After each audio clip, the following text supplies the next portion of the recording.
आज के युग में बहुत मुश्किल है एक अच्छा मसीह बनना, लेकिन ये इतना भी मुश्किल नहीं है कि हम इस पर जय ना पा सके, क्योंकि प्रभु का वचन कहता है जो मुझे सामर्थ देता है उसमें मैं सब कुछ कर सकता हूँ। फिलिपियर अध्याय 4 वचन 13। जब हम प्रभु के रास्ते पर पूरे दिल से सच्चाई के साथ चलते हैं, तब प्रभु हमें आप ही अपनी पवित्र आत्मा देता है, जिसके द्वारा हम सब कुछ अपनी मुट्ठी में कर सकते हैं। आजकल सबसे ज्यादा परेशान है मसीह बच्चे। जी हाँ, शैतान सबसे ज्यादा अपनी बुरी चाल चलता है हमारे मसीह बच्चों पर। टीनेज एक ऐसी उम्र है जब कुछ समझ नहीं आता कि क्या सही और क्या गलत है।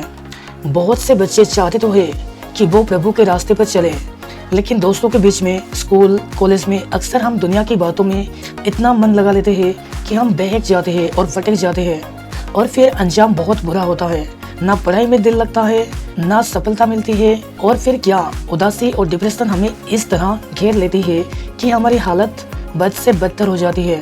अब सवाल ये उठता है कि आखिर किस तरह हम इन सबको काबू करें, आखिर कैसे हम मसीह जीवन को और ज्यादा मजबूत बनाएं। देखते हैं वचन क्या कहता है।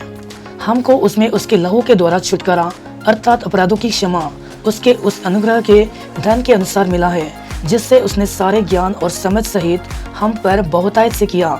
एफिसियर अध्याय 1 वचन 7 और 8। प्रभु का वचन सत्य है। यीशु मसीह के लहू में छुटकारा है। प्रभु के अनुग्रह से हम सब बचाए गए हैं। तो क्यों ना हम अपने जीवन को बदले। क्या फर्क पड़ता है कि आप बीते दिनों में क्या थे। यदि आज आप अपने आप को बदल कर प्रभु के चरणों में आ जाते हो, तो क्यों नहीं प्रभु आपको छुड़ाएगा और आप पर तरस खाएगा। बेशक वो दया करने वाला प्रभु है।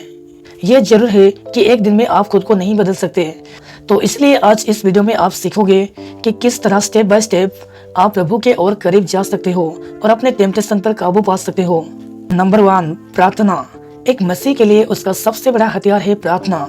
अगर आप खुद में बदलाव चाहते हो और मसीह में आगे बढ़ना चाहते हो, तो सबसे पहले जरूरी है कि आप हर दिन प्रार्थना करें। सुबह उठकर सबसे पहले प्रार्थना करने से आपके जीवन में जरूर बदलाव आएगा। बहुत से ऐसे लोग हैं जो ये नहीं जानते कि सुबह सुबह प्रार्थना करने से क्या होता है। वो सोचते हैं कि ये काम यदि बाद में कर लिया जाए तो क्या नुकसान है। दोस्तों, प्रार्थना आपके लिए एक ढाल की तरह काम करती है। जब आप सुबह सबसे पहले प्रभु का नाम लेंगे, तो उसका धन्यवाद करेंगे और अपने सारे गुनाहों से तौबा करेंगे, तो प्रभु का आत्मा आपके चारों ओर एक ऐसा कवच बना लेता है जिससे कि शैतान आपको छू नहीं पाता। भजन संहिता अध्याय 5 वचन 3 के अनुसार, हे यहोवा, भोर को मेरी वाणी तुझे सुनाई देगी, मैं भोर को प्रार्थना करके तेरी बाट जोहूंगा। यहाँ दाऊद अपने भजन में कहता है कि भोर को मेरी वाणी तुझे सुनाई देगी, अर्थात निश्चय परमेश्वर भोर को पुकार सुनने वाला प्रभु है। इसलिए प्यारे मसीहो, हमारी प्रातःकालीन प्रार्थना ही हमारे पूरे दिन की ढाल होती है। इसके बाद जरूरी है शाम की प्रार्थना। आपके दिन भर के काम काज के बाद, शाम के भोजन के बाद कुछ समय परमेश्वर को दे। जी हाँ, ये आपकी जिंदगी बदल सकता है।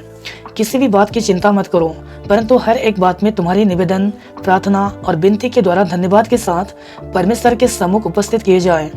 तब परमेश्वर की शांति, जो सारी समझ से परे है, तुम्हारे हृदय और तुम्हारे विचारों को मसीह यीशु में सुरक्षित रखेगी। फिलिपियर अध्याय 4 वचन 6 और 7। प्रभु जानता है कि आपकी आत्मा की लालसा क्या है, इसलिए वो कहता है कि तुम चिंता मत करो, बस प्रार्थना करो, क्योंकि यही वो चीज है जो तुम्हें प्रभु के और करीब लेकर जा सकती है। नंबर 2, क्रोध से बचो। क्रोध हम सबकी सबसे बड़ी कमजोरी है और यही हमारे नाश का कारण बन जाती है। क्रोध आपसे पाप करवाती है।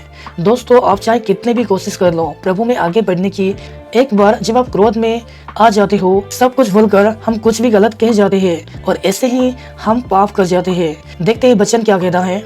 भजन संहिता अध्याय 37 वचन 8।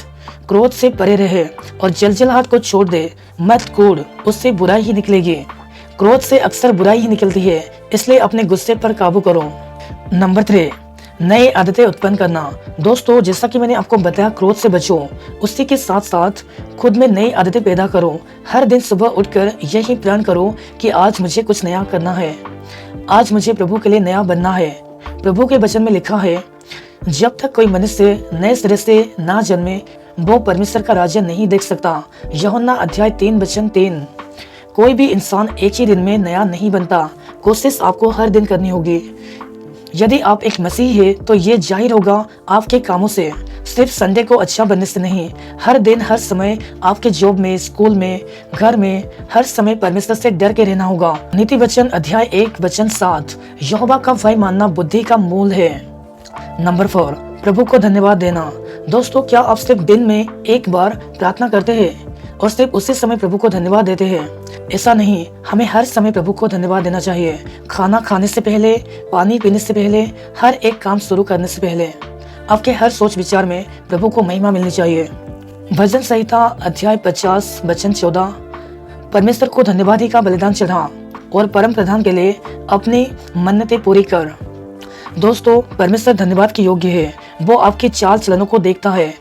जब आप खुद को इसी तरह बदलना शुरू करोगे, बहुत जल्द प्रभु की आत्मा आपको छुएगी और फिर आपको पवित्र आत्मा आप ही सब कुछ सिखा देगी।